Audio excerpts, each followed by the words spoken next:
வணக்கம். ஜெம் செய்திகளுக்காக நான் அரசு. இந்திய நேரப்படி காலை 8:30 மணி செய்திகள்.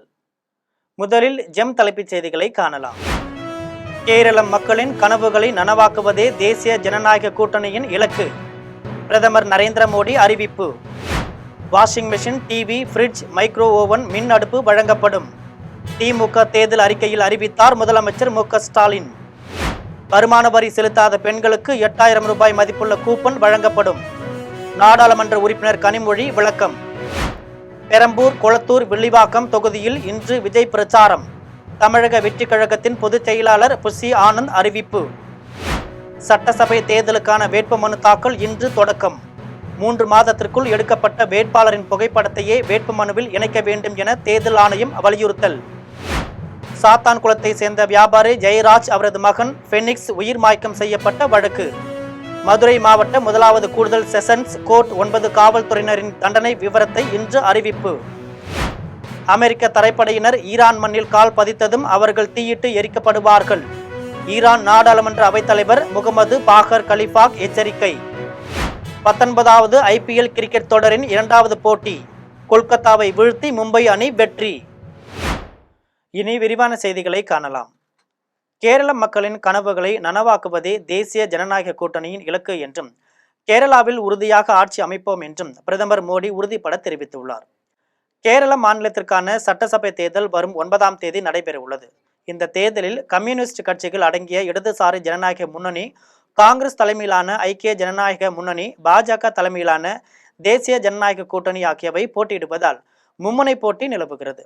இதனால் அங்கு அனைத்து கட்சியினரும் தேர்தல் பிரச்சாரத்தில் விறுவிறுப்பாக ஈடுபட்டுள்ளனர். இந்நிலையில் பிரதமர் மோடி நேற்று கேரளாவில் பிரச்சாரம் மேற்கொண்டார். பாலக்காட்டில் நடந்த பரப்புரை கூட்டத்தில் பேசிய அவர், இடதுசாரிகள் ஆளும் மாநிலங்களைப் போலவே காங்கிரஸ் ஆளும் மாநிலங்களிலும் நிலைமை மோசமாகத்தான் உள்ளது என்று குற்றம் சாட்டினார்.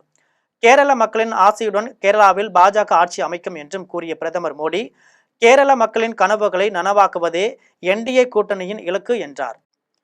Washing machine, TV, fridge, micro oven, மின் அடுப்பு ஆகியவை வழங்கப்படும் என்று திமுக தேர்தல் அறிக்கையில் முதலமைச்சர் மு.க. ஸ்டாலின் அறிவித்துள்ளார். தமிழக சட்டசபை தேர்தல் வரும் 23ஆம் தேதி நடைபெறவுள்ளது. தேர்தலில் பதிவாகும் வாக்குகள் மே 4ஆம் தேதி எண்ணப்பட்டு அன்றே முடிவுகள் அறிவிக்கப்பட உள்ளன. தேர்தலில் கூட்டணி கட்சிகளுக்கு 70 தொகுதிகளை ஒதுக்கிய திமுக 164 தொகுதிகளில் போட்டியிடுகிறது. 164 தொகுதிகளுக்கான வேட்பாளர் பட்டியலை திமுக தலைவர் மு.க. ஸ்டாலின் நேற்று வெளியிட்டார். இந்நிலையில் திமுக தேர்தல் அறிக்கையை முதலமைச்சர் மு.க. ஸ்டாலின் வெளியிட்டார். அதில் 1 முதல் 5ஆம் வகுப்பு வரை படிக்கும் 19 லட்சம் குழந்தைகளுக்கு முதலமைச்சரின் காலை உணவு திட்டத்தில் உணவு வழங்கினோம். இனி கூடுதலாக 15 லட்சம் மாணவர்கள் பயன்பெறும் வகையில் முதலமைச்சரின் காலை உணவு திட்டம் 8ஆம் வகுப்பு வரை விரிவுபடுத்தப்படும் என்றும், மகளிர் உரிமை தொகை ரூபாய் 2000 உயர்த்தி வழங்கப்படும் என்றும், இலவச மின்சாரம் பெறும் 20 லட்சத்திற்கும் மேற்பட்ட விவசாயிகளுக்கு எவ்வித மீட்டரும் பொருத்தப்படாதே நவீன மின்சார பம்பு செட்டுகள் வழங்கப்படும் என்றும் அறிவித்துள்ளார். மேலும் 1 லட்சம் அரசு காலி பணியிடங்கள் நிரப்பப்படும். உயர்கல்வி பயிலும் 35 லட்சம் மாணவர்களுக்கு இலவச லேப்டாப் வழங்கப்படும். இல்லத்தரசிகள் வீட்டு உபயோகப் பொருட்கள் வாங்க ரூபாய் 8000க்கும் கூப்பன் வழங்கப்படும். Washing machine, TV, fridge, micro oven, மின் அடுப்பு ஆகியவை வழங்கப்படும் என முதலமைச்சர் மு.க. ஸ்டாலின் தேர்தல் அறிக்கையில் அறிவித்துள்ளார். எதை செய்ய முடியுமோ அதை மட்டுமே மக்களுக்கு வாக்குறுதியாக முதலமைச்சர் கொடுத்துள்ளார் என்று நாடாளுமன்ற உறுப்பினர் கனிமொழி தெரிவித்துள்ளார். சென்னை அண்ணா அறிவாலயத்தில் திமுகவின் தேர்தல் அறிக்கையை முதலமைச்சர் மு.க. ஸ்டாலின் வெளியிட்டார். இந்த நிகழ்ச்சி முடிந்த பின்னர் நாடாளுமன்ற உறுப்பினர் கனிமொழி செய்தியாளர்களை சந்தித்து பேசினார். அப்போது அவர் பேசிய போது, தேர்தல் அறிக்கை கொடுத்துவிட்டு நிறைவேற்ற முடியுமா முடியாதா என்ற சந்தேகத்தில் இருக்கக்கூடாது. அதனால் எதை நிறைவேற்ற முடியுமோ அதை மட்டுமே தேர்தல் அறிக்கையில் கொடுக்க வேண்டும் என்று முதலமைச்சர் தெரிவித்தார். அதன் அடிப்படையில் இந்த தேர்தல் அறிக்கையை தயாரித்து உள்ளோம் என்று கூறினார். தொடர்ந்து இல்லத்தரசிகளுக்கான 8000 ரூபாய் கூப்பன் எந்த அடிப்படையில் வழங்கப் போகிறீர்கள் என்ற கேள்விக்கு, வருமான வரி செலுத்தாத பெண்களுக்கு 8000 ரூபாய் மதிப்புள்ள கூப்பன் வழங்கப்படும். பல பேர் வீட்டில் ஃப்ரிட்ஜ் இருக்கலாம், ஆனால் அவர்களுக்கு என்ன பொருள் தேவைப்படுகிறதோ அதை இந்த கூப்பன் மூலமாக வாங்கிக் கொள்ளலாம் என்றார். மேலும் எதை செய்ய முடியுமோ அதை மட்டுமே மக்களுக்கு வாக்குறுதியாக கொடுத்துள்ளதாக தெரிவித்தார். தேர்தல் அறிக்கையில் கடன் எப்படி குறைக்கிறதுன்னு சொல்லலை, ஆனால் அதற்கான பல விளக்கங்கள் பல முறை சொல்லப்பட்டிருக்கிறது. நீங்கள் ஒன்றிய அரசாங்கத்துடைய கடனை எடுத்துக்கலாம், இங்கே இருக்கக்கூடிய GDP growth-ஐயும் நீங்கள் கணக்கில் எடுத்துக்கிட்டு தான் நீங்கள் சொல்லணும். திமுகவும் அதிமுக இரண்டு கட்சிகளுமே தேர்தல் அறிக்கையை வெளியிட்டிருக்காங்க. மக்கள் மத்தியில எந்த தேர்தல் அறிக்கைக்கு அதிக செல்வாக்கு இருக்கும்னு நினைக்கிறீங்க? உங்களுடைய கருத்து. உண்மையை பேசக்கூடிய தேர்தல் அறிக்கை யாருக்கு வெற்றி வாய்ப்பு இருக்கிறது என்பதை மக்கள் புரிந்து கொண்டிருக்கிறார்கள். அந்த தேர்தல் அறிக்கை தான் மரியாதை.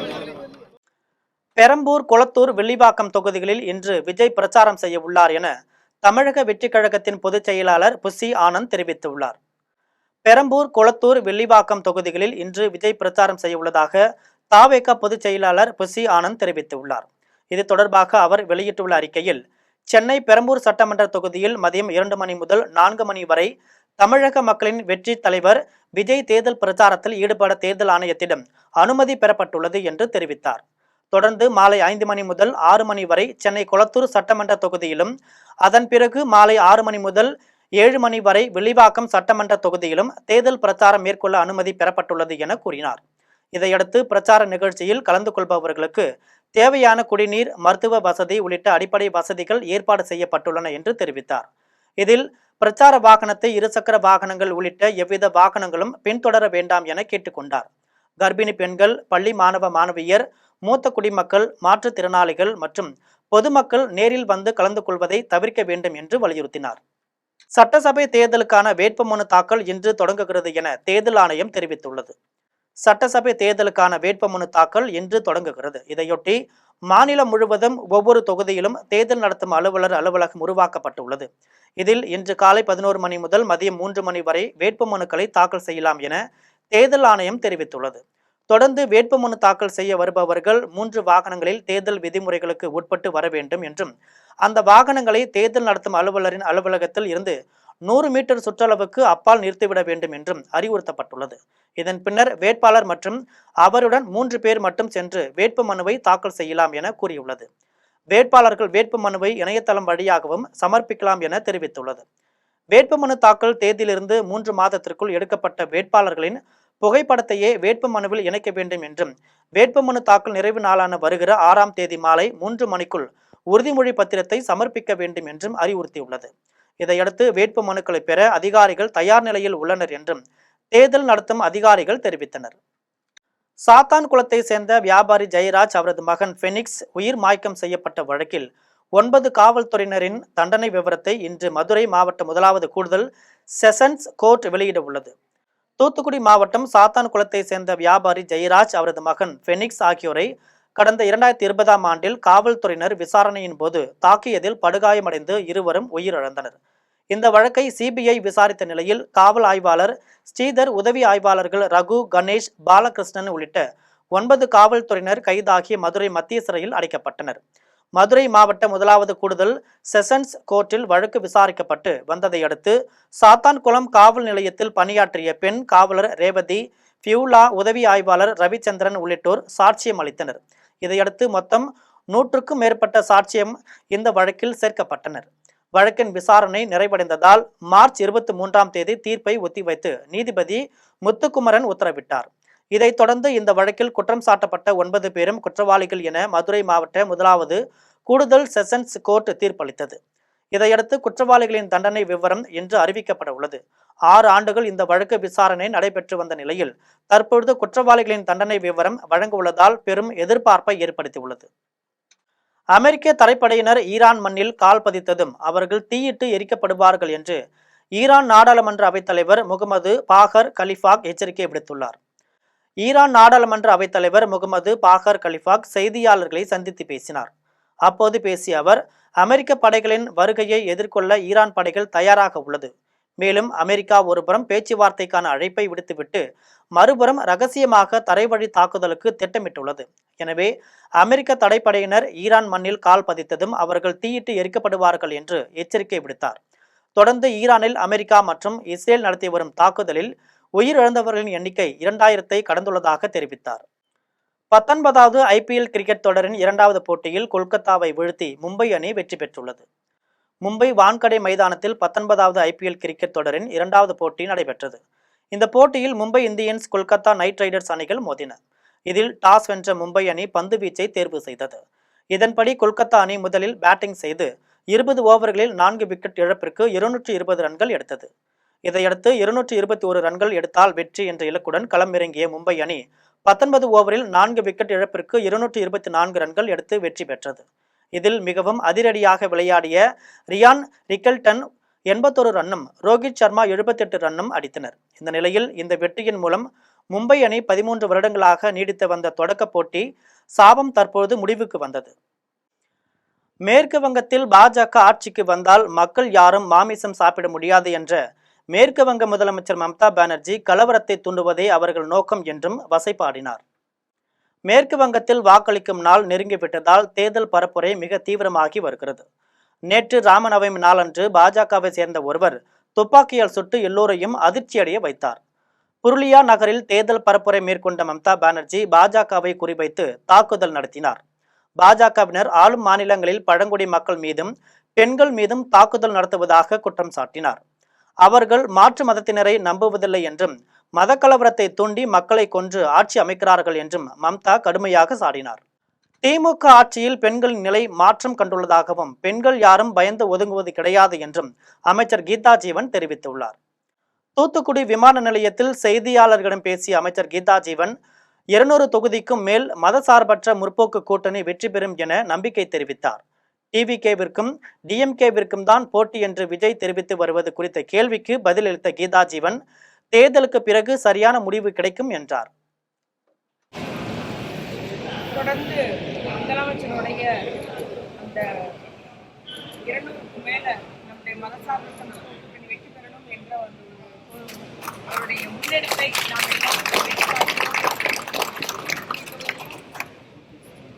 இந்த தூத்துக்குடி மாவட்டத்தில் அத்தனை தொகுதி வெற்றி காட்டுவோம் என்று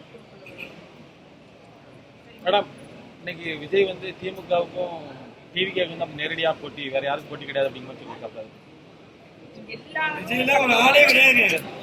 ஒரு வாரமா பார்த்துட்டு தான் இருப்பீங்க, சரியா? அரசியல் நடவடிக்கை எல்லாம் எல்லாரும் பத்திரிக்கையில பார்த்துட்டு தான் இருக்கீங்க. அப்படியே அவர் அப்படியே சொல்லிட்டு போறோம்னா சொல்லிட்டு போட்டோம். தேர்தலுக்கு அப்புறம் சரியான பதில்.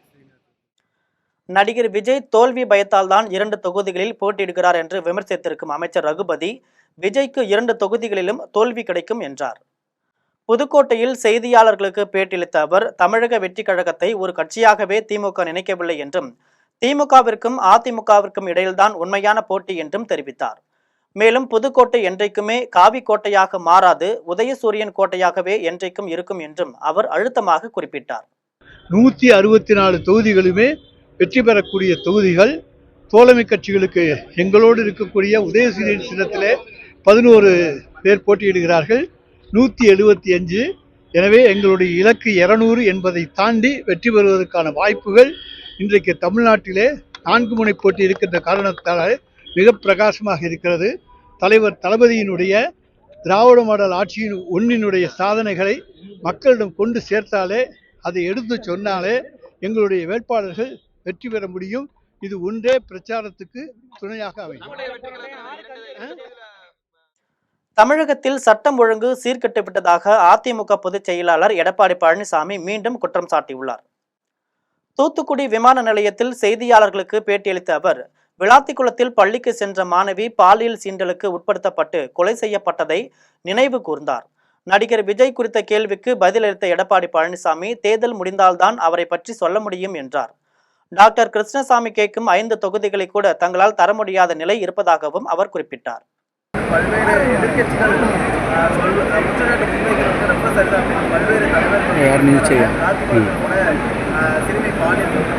ஏற்கனவே நான் சொன்ன தமிழகத்தில் சட்ட ஒழுங்கு சீர்கேடு உள்ளது, சட்ட ஒழுங்கு சற்று சீர்கேடு. இன்றைக்கு திராவிட முன்னேற்ற கழக கூட்டணியில் அமைக்கின்ற கட்சிகளும் கூட தமிழகத்திலே சட்ட ஒழுங்கு சீர்கேடு கூறுகிறார்கள்.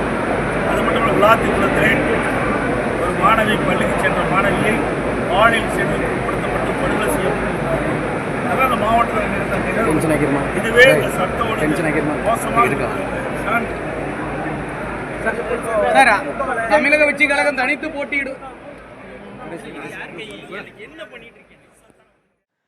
தேர்தல் கள நிலவரத்தின்படி மக்களுடைய ஆதரவு அதிமுகவிற்கு சாதகமாக உள்ளது என்று விராலிமலை சட்டமன்ற தொகுதியில் தேர்தல் பிரச்சாரத்தை தொடங்கிய அதிமுக வேட்பாளரும் முன்னாள் அமைச்சருமான விஜயபாஸ்கர் தெரிவித்துள்ளார். தமிழக சட்டமன்ற தேர்தல் வரும் ஏப்ரல் 23ஆம் தேதி நடைபெறுவதை முன்னிட்டு தமிழக தேர்தல் களம் விறுவிறுப்பாக நகர்ந்து கொண்டு வருகிறது. ஒவ்வொரு கட்சியிலும் தங்கள் வேட்பாளரை அறிவிப்பு செய்து பணிகள் நடைபெற்று வருகின்றன. அதன் ஒரு பகுதியாக அதிமுக சார்பில் விராலிமலை தொகுதியில் முன்னாள் அமைச்சர் விஜயபாஸ்கர் வேட்பாளராக அறிவிக்கப்பட்டுள்ளார். 4வது முறையாக களம் காணும் டாக்டர் விஜயபாஸ்கர் சென்னையிலிருந்து விமானம் மூலம் திருச்சிக்கு வருகை தந்தார். அதனைத் தொடர்ந்து விராலிமலை சட்டமன்ற தொகுதிக்கு செல்லும் முன்பு தனது குலதெய்வ கோவிலான குண்டூரில் உள்ள வல்லாளக்கண்ட ஐயனார் திருக்கோவிலில் குடும்பத்துடன் சாமி தரிசனம் செய்தார். அதன் பின்னர் முன்னாள் அமைச்சர் விஜயபாஸ்கர் செய்தியாளர்களை சந்தித்து பேசினார். அப்போது அதிமுக பொதுச் செயலாளர் எடப்பாடி பழனிசாமி தேசிய ஜனநாயக கூட்டணி அமைத்து சுமூகமாக பல்வேறு விஷயங்களை முடித்து பிரச்சாரத்தை தொடங்கியுள்ளார். நாங்கள் அனைவரும் புரட்சித் தலைவர் எம்ஜிஆர் மற்றும் புரட்சித் தலைவி அம்மா ஆகியோரின் சமாதிக்கு சென்று வழிபாடு செய்து ஆசி பெற்றோம் என்றும் அதனைத் தொடர்ந்து குண்டூரில் உள்ள குலதெய்வம் கோவிலில் சாமி தரிசனம் செய்து பிரச்சாரத்தை துவங்குகிறோம் என்றும் தெரிவித்தார். மேலும் தேர்தல் கள நிலவரத்தின்படி மக்களுடைய ஆதரவு அதிமுகவிற்கு சாதகமாக உள்ளது எனவும் மீண்டும் எடப்பாடி பழனிசாமி முதலமைச்சர் ஆவது உறுதி என்றும் மக்களின் மன ஓட்டம் அலை அலையாக மாறி இன்னும் 20 நாட்களில் வீசுகின்ற போது திமுகவின் ஆட்சி அகற்றப்பட்டு அதிமுகவின் ஆட்சி அமையும் என்றும் அதிமுக வேட்பாளர் டாக்டர் விஜயபாஸ்கர் தெரிவித்தார். நிச்சயமாக நாமே இன்றைக்கு காலையில நாங்களும் இன்றைக்கு ஆல்குடி வெற்றி வேட்பாளர் அன்பு தம்பி ஜனவர்மல் அவர்கள், அதே போல புதுக்கோட்டையில் நம்ம திருமை வெற்றி வேட்பாளர் வைரமுத்து அவர்கள் எல்லாருமே புரட்சித் தலைவர் எம்ஜிஆருடைய சமாதிக்கு சென்று அம்மாவுடைய சமாதிக்கு சென்று அங்கேயும் நாங்கள் ஆசி பெற்று குலதெய்வத்தை சாமி கும்பிட்டு இங்கே நாங்கள் பிரச்சாரத்தை தொடங்கினோம். மக்கள் ஆதரவு கள நிலவரம் நீங்கள் அதான் கேட்குறீங்க. கள நிலவரம் என்பது மக்களுடைய ஆதரவு என்பது மக்களுடைய மன அலை என்பது அதிமுகவுக்கு சாதகமாக இருக்கிறது. அதனால சாமானிய முதலமைச்சர் அண்ணன் எடப்பாடி அவர்கள் மீண்டும் முதலமைச்சராவது உறுதி. இந்த மக்கள் ஓட்டம் தான் அப்படியே படிப்படியாக அலையாக மாறி அந்த அலை முழுமையாக இன்னும் இந்த 20 நாள்ல வீசுகின்ற பொழுது திராவிட முன்னேற்ற கழகம் முழுமையாக இந்த ஆட்சி அகற்றப்பட்டு அதிமுகவுடைய ஆட்சி சிறப்பாக வரும். விடுதலை சிறுத்தைகள் கட்சி தமிழக சட்டப்பேரவை தேர்தலுக்கான தனது வேட்பாளர் பட்டியலை அதிகாரப்பூர்வமாக வெளியிட்டுள்ளது.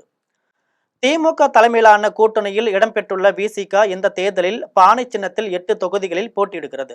இந்த நிலையில் விடுதலை சிறுத்தைகள் கட்சியின் வேட்பாளர்கள் பட்டியலை அதன் தலைவர் திருமாவளவன் நேற்று மாலை வெளியிட்டார்.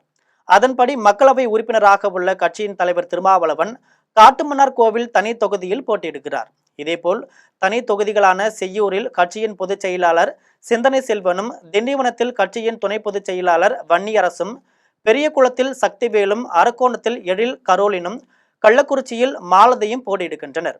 இதேபோல் பொது தொகுதிகளான பன்ருட்டியில் அப்துல் ரகுமானும், திருப்பூரில் பன்னீர்தாசும் களம் காண உள்ளனர். சேலம் மாவட்டத்தில் போட்டியிடும் 11 தொகுதிகளிலும் அதிமுக கூட்டணி வெற்றி பெற்று எடப்பாடி பழனிசாமி காலடியில் சமர்ப்பிப்போம் என்று சங்ககிரி அதிமுக வேட்பாளர் வெற்றிவேல் தெரிவித்துள்ளார். சேலம் மாவட்டம் சங்ககிரி சட்டமன்ற தொகுதி வேட்பாளராக அதிமுக சார்பில் ஓமலூர் முன்னாள் எம்எல்ஏ வெற்றிவேல் களமிறக்கப்பட்டுள்ளார்.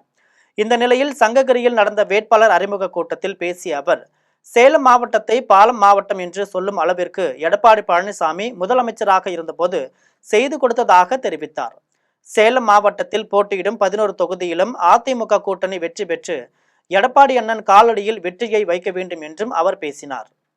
ஸ்ரீரங்கம் சட்டமன்ற தொகுதியில் அதிமுக தலைமை தேர்தல் பணிமனை அலுவலகம் திறக்கப்பட்ட நிலையில் இம்மாவட்ட மக்கள் ஆட்சி மாற்றத்திற்கு தயாராகிவிட்டதாகவும் 9 தொகுதிகளிலும் அதிமுக கூட்டணி வெற்றியை பெறப்போவதாகவும் வேட்பாளர் மனோகரன் உறுதியளித்தார். திருச்சி மாவட்டம் ஸ்ரீரங்கம் சட்டமன்ற தொகுதியில் அதிமுக வேட்பாளர் மனோகரன் போட்டியிடும் நிலையில் ஸ்ரீரங்கம் அம்மா மண்டபம் சாலையில் தொகுதி தலைமை தேர்தல் பணிமனை அலுவலகம் திறக்கப்பட்டது. இதனை புறநகர் வடக்கு மாவட்ட செயலாளர் பரம்ஜோதி குத்துவிளக்கு ஏற்றி வைத்தார். இந்நிகழ்ச்சியில் பேசிய வேட்பாளர் மனோகரன், திருச்சி மாவட்ட மக்கள் ஆட்சி மாற்றத்திற்கு தயாராகிவிட்டனர் என்றும் வரும் தேர்தலில் மாவட்டத்தில் உள்ள 9 தொகுதிகளிலும் அதிமுக கூட்டணி வெற்றியை பெறுவதற்கு நாங்களும் களப்பணியாற்றுவதற்கு தயாராக உள்ளோம் என்றும் தெரிவித்தார். இதில் முன்னாள் அமைச்சர் வளர்மதி, நிர்வாகிகள் புல்லட் ஜான், ஜெயம், ஸ்ரீதர், கனகராஜ் உள்ளிட்டோர் பங்கேற்றனர். கோவையை சேர்ந்த லாட்டரி மார்டின் குடும்பத்தை சேர்ந்த 3 பேர் 3 கட்சிகளில் இணைந்து 4 தொகுதிகளில் போட்டியிடுவது அரசியல் வட்டாரத்தில் பரபரப்பாக பேசப்படுகிறது. சாண்டியாகோ மார்டின் என்பவர் லாட்டரி தொழிலில் ஈடுபட்டு பல ஆயிரம் கோடிகளுக்கு அதிபதியாக உள்ளார்.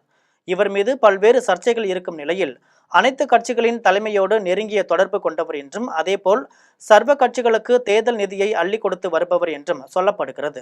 அது மட்டுமல்ல, இவரது குடும்பத்தை சேர்ந்தவர்கள் பல கட்சிகளில் முக்கிய பொறுப்புகளை வகித்து வருகிறார்கள். புதுச்சேரி பாஜகவில் இருந்த மார்ட்டின் மகன் ஜோஸ் சார்லஸ் அதிலிருந்து விலகி இப்போது தனி கட்சி நடத்தி வருகிறார். லட்சிய ஜனநாயக கட்சி என்ற புதிய கட்சியை தொடங்கி தாய் கட்சியான பாஜகவின் கூட்டணியில் சேர்ந்து 2 தொகுதிகளில் போட்டியிடுகிறார். லாட்டரி மார்ட்டின் மனைவி லீமா ரோஸ் ஐஜேகே கட்சியிலிருந்து விலகி அதிமுகவில் இணைந்துள்ளார். அதிமுக மகளிர் அணி செயலாளராக உள்ள அவர் லால்குடி தொகுதியில் அதிமுக வேட்பாளராக களமிறங்கியுள்ளார்.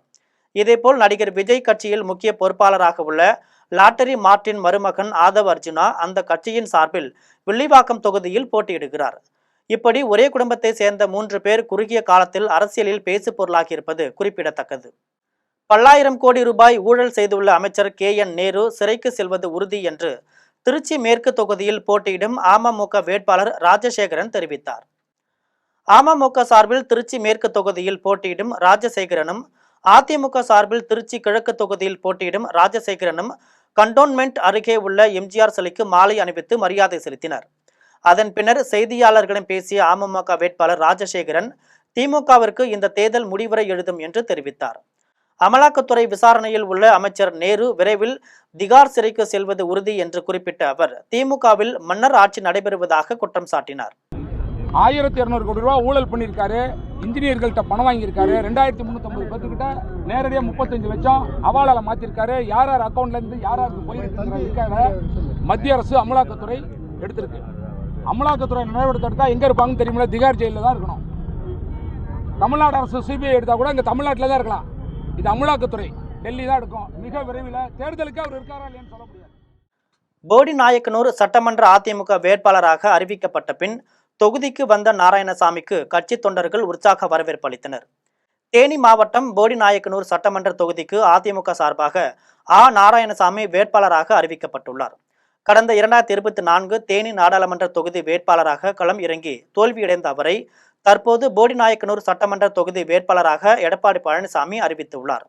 இந்த நிலையில் அதிகாரப்பூர்வ வேட்பாளர் அறிவிப்புக்கு பின் முதலாக போடி தொகுதிக்கு சென்ற வேட்பாளர் நாராயணசாமி மக்களை சந்தித்து வாக்கு கேட்டார். அப்போது அதிமுக தொண்டர்களும் கூட்டணி கட்சியினரும் அவருக்கு இசை வாத்தியங்கள் முழங்க வரவேற்பு அளித்தனர். பிஜேபி சார்ந்துள்ள அணிக்கு வாக்களிக்க மாட்டோம் என்று தமிழ்நாடு விவசாய சங்கங்களின் கூட்டு இயக்கம் உறுதிபட அறிவித்துள்ளது. தமிழ்நாடு விவசாய சங்கங்களின் கூட்டு இயக்க மாநில பொதுக்குழு மற்றும் கலந்தாய்வு ஆலோசனை கூட்டம் திருச்சி மத்திய பேருந்து நிலையம் அருகில் உள்ள தனியார் திருமண மண்டபத்தில் நடைபெற்றது. கூட்டத்திற்கு பின்னர் செய்தியாளர்களுக்கு தமிழ்நாடு விவசாயிகளின் கூட்டு இயக்க தலைவர் காவிரி தனபால், தேசிய தென்னிந்திய நதிகள் இணைப்பு சங்கத்தின் மாநில தலைவர் ஐயாக்கண்ணு, காவிரி டெல்டா பாசன விவசாய சங்கங்களின் கூட்டமைப்பு தலைவர் KV இளங்கீரன் உள்ளிட்டோர் பேட்டியளித்தனர்.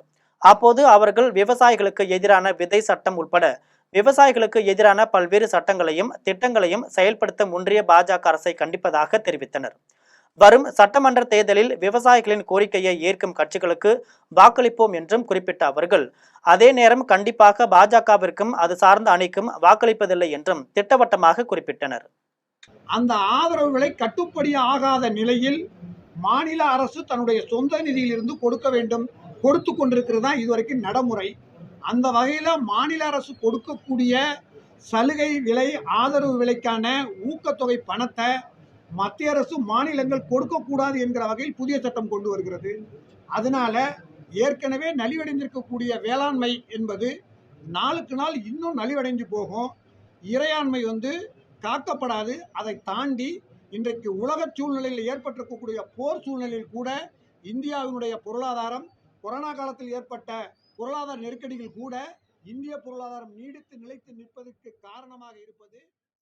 ஓட்டுரிமையின் முக்கியத்துவத்தை வலியுறுத்தி பட்டுக்கோட்டையில் விழிப்புணர்வு நிகழ்ச்சி நடைபெற்றது. எதிர்வரும் தமிழ்நாடு சட்டப்பேரவை தேர்தலை முன்னிட்டு மாநிலம் முழுவதும் வாக்களிப்பது தொடர்பாக விழிப்புணர்வு பேரணி நடைபெற்று வருகிறது.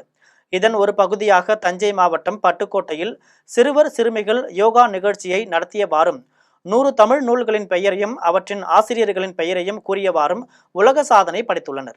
சார், என் பேர் டாக்டர் ஷஃபீர். நான் அல்டிமேட் வேர்ல்ட் ரெக்கார்டில் இன்டர்நேஷனல் அஜுகேட்டராக இருக்கேன். இன்னைக்கு நடந்த ஓட்டு உரிமை எல்லாமே சம உரிமையில் இருக்கணும், எல்லாமே ஓட்டு போடணும் அப்படிங்கிற ஒரு அவேர்னஸை கண்டித்து ஆம்பூரில் தேர்தல் நடத்தை விதிகளை மீறியதாக தாவேக வேட்பாளர் மற்றும் நிர்வாகிகள் மீது வழக்கு பதிவு செய்யப்பட்டுள்ளது. தமிழகம் முழுவதும் தேர்தல் நடத்தை விதிமுறைகள் அமல்படுத்தப்பட்டுள்ள நிலையில் திருப்பத்தூர் மாவட்டம் ஆம்பூரில் கடந்த வெள்ளிக்கிழமை சுண்ணாம்பு காலை பகுதியில் உள்ள பெரிய மசூதியில் தமிழக வெற்றிக் கழக வேட்பாளராக அறிவிக்கப்பட்டுள்ள இம்தியாஸும் அவரது கட்சியினரும் கட்சி துண்டுகளை கழுத்தில் அணிந்து கொண்டு தொழுகை முடித்து வெளியே வந்து இஸ்லாமியர்களிடம் பிரச்சாரம் செய்து வாக்கு சேகரிப்பில் ஈடுபட்டதாக கூறப்படுகிறது. மேலும் இந்த சம்பவத்தை வீடியோவாக பதிவு செய்து சமூக வலைத்தளங்களில் வெளியிட்டதாகவும் தெரிவிக்கப்படுகிறது. இந்த வீடியோ சமூக வலைத்தளங்களில் பரவியதை தொடர்ந்து ஆம்பூர் கிராம நிர்வாக அலுவலர் செந்தில்குமார் அளித்த புகாரின் பேரில் தேர்தல் நடத்தை விதிகளை மீறியதாக ஆம்பூர் தொகுதி தமிழக வெற்றிக் கழக வேட்பாளர் இம்தியாஸ் மற்றும் நகர நிர்வாகிகள் மீது போலீசார் வழக்கு பதிவு செய்து விசாரணை மேற்கொண்டு வருகின்றனர். கன்னியாகுமரி மேற்கு மாவட்டத்தில் ஒரு தொகுதி கூட வழங்காததால் அப்பகுதி திமுகவினர் அதிருப்தி அடைந்துள்ளனர். அங்கு ஒரு தொகுதியாவது ஒதுக்க வேண்டும் என வலியுறுத்தி திமுகவினர் போராட்டத்தில் ஈடுபட்டனர். தமிழகத்தில் நடைபெறவுள்ள சட்டமன்ற தேர்தலில் கன்னியாகுமரி மாவட்டத்தில் அதிமுகவிற்கு 5 தொகுதிகளும் பாஜகவிற்கு 1 தொகுதியும் ஒதுக்கப்பட்டுள்ளது. அதே நேரம் திமுக கூட்டணி தரப்பில் கன்னியாகுமரி மாவட்டத்தில் உள்ள நாகர்கோவில், கன்னியாகுமரி ஆகிய தொகுதிகளை திமுகவும், கிள்ளியூர், குளச்சல், வளவன்கோடு தொகுதிகளை காங்கிரசும் பகிர்ந்து கொண்டுள்ளன. ஆனால் குமரி மேற்கு மாவட்டத்தில் உள்ள 3 தொகுதிகளிலும் திமுக போட்டியிட வாய்ப்பு இல்லாமல் போனதால் அக்கட்சியினர் அதிருப்தி அடைந்துள்ளனர். இது தொடர்பாக விவாதிக்க குமரி மேற்கு மாவட்ட திமுக ஒன்றிய நகர கழக நிர்வாகிகளின் அவசர கூட்டம் கட்சி நடைபெற்றது. அதில் குமரி மேற்கு மாவட்டத்தில் திமுக போட்டியிட வேண்டும் என்றும் தொகுதி வேட்பாளராக அமைச்சர் மனோ தங்கராஜின் பெயரை அறிவிக்க வேண்டும் என்றும் நிர்வாகிகள் கேட்டுக்கொண்டனர். எங்களுடைய கோரிக்கை எல்லாம் இந்த திராவிட முன்னேற்ற கழகத்தினுடைய கோட்டையை மீண்டும் பத்மநாபபுரம் சட்டமன்ற தொகுதியிலிருந்து ஆரம்பித்து நிரூபிப்பதற்கு எங்களுக்காக உண்மையாக உழைக்கின்ற ஏழை எளிய மக்களுடைய நலனோடு தன்னை முழுமையாக ஈடுபடுத்தி கொண்டிருக்கக்கூடிய, இரவுக்கும் பகலுக்கும் வித்தியாசம் தெரியாமல் கடுமையாக உழைத்துக் கொண்டிருக்கக்கூடிய எங்களுடைய மாவட்ட கழகத்தினுடைய செயலாளர் மரியாதைக்குரிய அமைச்சர் அண்ணன் மனோ தங்கராஜ் அவர்களுக்கு எங்களுடைய பாசம் நிறைந்த தளபதியார், எங்களை அரவணைக்கின்ற தளபதியார், எங்களை அன்பு செய்கின்ற தளபதியார். நாங்கள் வேறு யாரிடத்தில் கேட்போம்? யாரிடத்தில் கேட்டால் எங்களுக்கு சீட்டு கிடைக்காது. நீங்கள் நினைத்தால் தான் எங்களுக்கு கிடைக்கும். ஆகவே உங்களுடைய பொற்பாதங்களை தொட்டு நாங்கள் கரம் பிடித்து நாங்கள் கேட்கின்றோம். நீங்கள் இந்த முடிவை மறுபரிசீலனை செய்ய வேண்டும். செம்பரம்பாக்கம் ஏரிக்கு செல்லும் பாசன கால்வாயில் கழிவுநீரை கொட்டும் தனியார் நிறுவன உரிமையாளர்கள் மீது நடவடிக்கை எடுக்க வேண்டும் என அப்பகுதி மக்கள் கோரிக்கை விடுத்துள்ளனர். சோமமங்கலம் அடுத்த நல்லூர் காவல் நிலைய சோதனை சாவடி அருகே ஸ்ரீபெரும்புத்தூர் ஏரியிலிருந்து செம்பரம்பாக்கம் ஏரிக்கு செல்லும் பாசன கால்வாயில் தனியார் நிறுவன உரிமையாளர்கள் 30க்கும் மேற்பட்ட லாரிகளில் கழிவுநீரை கொண்டு வந்து கொட்டுகின்ற சட்டவிரோத செயலில் ஈடுபட்டு வருகின்றனர். இதன் காரணமாக தண்ணீரில் கழிவுநீர் கலப்பதால் சுகாதார சீர்கேடு ஏற்படுவதாகவும் நிலத்தடி நீர் பாதிக்கப்படும் அபாயம் ஏற்பட்டுள்ளது எனவும் அப்பகுதி மக்கள் தெரிவிக்கின்றனர். மேலும் இது குறித்து காவல் நிலையத்திலும் வட்டாட்சியர் அலுவலகத்திலும் புகார் அளித்தும் நடவடிக்கை எடுக்கவில்லை என பொதுமக்கள் மற்றும் சமூக ஆர்வலர்கள் குற்றம் சாட்டுகின்றனர். இந்த நிலையில் இது தொடர்பாக காட்சிகள் சமூக வலைத்தளங்களில் வைரலான நிலையில் பாசன கால்வாயில் கழிவுநீரை கொட்டிய 2 லாரிகளை சோமமங்கலம் காவல்துறையினர் பிடித்துள்ளனர். இதனிடையே சட்டவிரோத செயல்களில் ஈடுபடும் லாரிகளை பறிமுதல் செய்ய வேண்டும் என காவல்துறைக்கு பொதுமக்கள் கோரிக்கை விடுத்துள்ளனர். பூந்தமல்லியில் உள்ள மிகவும் பழமையான திருக்கச்சி நம்பிகள் மற்றும் வரதராஜ பெருமாள் திருக்கோவிலில் 3 கருட சேவை நிகழ்ச்சி சிறப்பாக நடைபெற்றது. காஞ்சியில் உள்ள வரதராஜ பெருமாளுக்கு புஷ்ப கைங்காரியமும் விசிறி வீசுதலும் செய்து வந்த பூந்தமல்லியை சேர்ந்த திருக்கச்சி நம்பிகள் ராமானுஜருக்கு பரம்குருவாக இருந்துள்ளார். இந்நிலையில் பரம பகவதரான திருக்கச்சி நம்பிகள் முதுமை காரணமாக காஞ்சிபுரம் செல்ல முடியாத நிலையில் காஞ்சிவரதர் சூரிய மண்டலத்தில் தோன்றி திருக்கச்சி நம்பிகளுக்கு காட்சியளித்தார். அவருடன் ஸ்ரீரங்கத்து திருவரங்கனும் திருமலை திருவேங்கடனும் காட்சியளித்தனர். அப்போது இனிமேல் தாங்கள் காஞ்சிபுரத்திற்கு வரவேண்டாம், நாங்கள் மூவரும் உங்களுக்காகவே இங்கேயே சேவை செய்கிறோம் என்று மூவரும் பூந்தமல்லியில் நிரந்தரமாக கோவில் கொண்டனர். இந்நிலையில் ஆண்டுதோறும் பங்குனி மாத ஞாயிற்றுக்கிழமையில் 3 கருட சேவை நடைபெறுவது வழக்கம். அதன்படி இந்த ஆண்டு பங்குனி மாத ஞாயிற்றுக்கிழமையில் பூந்தமல்லியில் கோவில் கொண்டுள்ள ஸ்ரீ வரதராஜ பெருமாள், ஸ்ரீ ரங்கநாத பெருமாள் மற்றும் ஸ்ரீனிவாச பெருமாளுக்கு சிறப்பு பூஜைகளுடன் கருட சேவையும் கோபுர தரிசனமும் திருவீதி உலாவும் நடைபெற்றது. அதனைத் தொடர்ந்து 3 பெருமாளுக்கும் திருக்கச்சி நம்பிகளுக்கும் அலங்கார திருமஞ்சனமும் திருப்பாவை சாற்றும் முறையும் தீர்த்த பிரசாத விநியோகமும் நடைபெற்றது. விழாவிற்கான ஏற்பாடுகளை கோவில் செயல் அலுவலர் சிந்துமதி, திருக்கோவில் பணியாளர்கள் சிறப்பாக செய்திருந்தனர். இதில் பூந்தமல்லி நகரமன்ற தலைவர் காஞ்சனா சுதாகர், மாவட்ட பிரதிநிதி லயன் சுதாகர், நகர்மன்ற உறுப்பினர் தீபா யுவராஜ் உள்பட ஆயிரக்கணக்கான பக்தர்கள் கலந்து கொண்டு சாமி தரிசனம் செய்தனர். நிகழ்ச்சியை தொடர்ந்து பக்தர்களுக்கு அன்னதானம் மற்றும் பிரசாதம் வழங்கப்பட்டது. அரக்கோணத்தில் தூய இருதய ஆண்டவர் பேராலயத்தில் குருத்தோலை ஞாயிறு ஊர்வலம் பங்கு தந்தை ஆனந்தராஜ் தலைமையில் நடைபெற்றது. குருத்தோலை ஞாயிறு முன்னிட்டு ராணிப்பேட்டை மாவட்டம் அரக்கோணம் தூய இருதய ஆண்டவர் பேராலயத்தில் குருத்தோலை ஞாயிறு ஊர்வலம் நடைபெற்றது. பங்கு தந்தை ஆனந்தராஜ் தலைமையில் மார்க்கெட் அருகிலிருந்து துவங்கிய குருத்தோலை பவனியில் ஆயிரக்கணக்கான கத்தோலிக்க கிறிஸ்தவர்கள் கலந்து கொண்டு ஓசன்னா பாடல்களை பாடிய பாடு காந்தி சிலை வழியாக தூய இருதய ஆண்டவர் பேராலயம் வரை ஊர்வலமாக சென்றனர். அதைத் தொடர்ந்து பேராலயத்தில் பேராலய பங்கு தந்தை ஆனந்தராஜ் தலைமையில் சிறப்பு திருப்பலி நிறைவேற்றப்பட்டது. சிறப்பு திருப்பலியில் ஏராளமான கிறிஸ்தவர்கள் கலந்து கொண்டனர். தேனி மாவட்டம் NRT சாலையில் குருத்தோலை ஞாயிறு முன்னிட்டு கிறிஸ்தவர்கள் குருத்தோலைகளை ஏந்தியவாறு முக்கிய வீதிகள் வழியாக ஊர்வலமாக சென்றனர். தேனி மாவட்டம் NRT சாலையில் உள்ள CSI பரிசுத்த பவுல் ஆலயத்தில் குருத்தோலை ஞாயிறு முன்னிட்டு சிறப்பு பவனி மற்றும் ஆராதனை நடைபெற்றது. சபை குரு அஜித் ஸ்டான்லி மற்றும் பாதிரியார் தாமரை செல்வன் தலைமையில் வெள்ளை ஆடை அணிந்த ஏராளமான கிறிஸ்தவர்கள் கைகளில் குருத்தோலைகளை ஏந்தி ஓசன்னா பாடல்களை பாடியபடி நகரின் முக்கிய வீதிகள் வழியாக ஊர்வலமாக சென்றனர். ஆலய செயலாளர் ஜெயசீலன், பொருளாளர் ஜான்சன் மாணிக்கராஜன் மற்றும் குழுவினர் ஒருங்கிணைப்பில் நடைபெற்ற இந்த விழாவில் திரளான சபை மக்கள் கலந்து கொண்டு சிறப்பு வழிபாட்டில் ஈடுபட்டனர். மீண்டும் ஜெம் தலைப்புச் செய்திகள். கேரள மக்களின் கனவுகளை நனவாக்குவதே தேசிய ஜனநாயக கூட்டணியின் இலக்கு. பிரதமர் நரேந்திர மோடி அறிவிப்பு. Washing machine, TV, fridge, micro oven, மின் அடுப்பு வழங்கப்படும். திமுக தேர்தல் அறிக்கையில் அறிவித்தார் முதலமைச்சர் மு க ஸ்டாலின். வருமான வரி செலுத்தாத பெண்களுக்கு 8000 ரூபாய் மதிப்புள்ள கூப்பன் வழங்கப்படும். நாடாளுமன்ற உறுப்பினர் கனிமொழி விளக்கம். பெரம்பூர், கொளத்தூர், வில்லிவாக்கம் தொகுதியில் இன்று விஜய் பிரச்சாரம். தமிழக வெற்றிக் கழகத்தின் பொதுச் செயலாளர் புசி ஆனந்த் அறிவிப்பு. சட்டசபை தேர்தலுக்கான வேட்புமனு தாக்கல் இன்று தொடக்கம். 3 மாதத்திற்குள் எடுக்கப்பட்ட வேட்பாளரின் புகைப்படத்தையே வேட்புமனுவில் இணைக்க வேண்டும் என தேர்தல் ஆணையம் வலியுறுத்தல். சாத்தான்குளத்தை சேர்ந்த வியாபாரி ஜெயராஜ் அவரது மகன் ஃபெனிக்ஸ் உயிர் மாய்க்கம் செய்யப்பட்ட வழக்கு. மதுரை மாவட்ட 1வது கூடுதல் செஷன்ஸ் கோர்ட் 9 காவல்துறையினரின் தண்டனை விவரத்தை இன்று அறிவிப்பு. அமெரிக்க தரைப்படையினர் ஈரான் மண்ணில் கால் பதித்ததும் அவர்கள் தீயிட்டு எரிக்கப்படுவார்கள். ஈரான் நாடாளுமன்ற அவைத்தலைவர் முகமது பாகர் கலிஃபாக் எச்சரிக்கை. 19வது IPL கிரிக்கெட் தொடரின் 2வது போட்டி. கொல்கத்தாவை வீழ்த்தி மும்பை அணி வெற்றி. இத்துடன் ஜெம் செய்திகள் நிறைவடைகின்றன. மீண்டும் ஜெம் செய்திகள் மதியம் 1:30 மணிக்கு. உடனுக்குடன் செய்திகளை காண GemLive.tv என்ற இணையதளத்தில் இணைந்திருங்கள். நன்றி, வணக்கம்.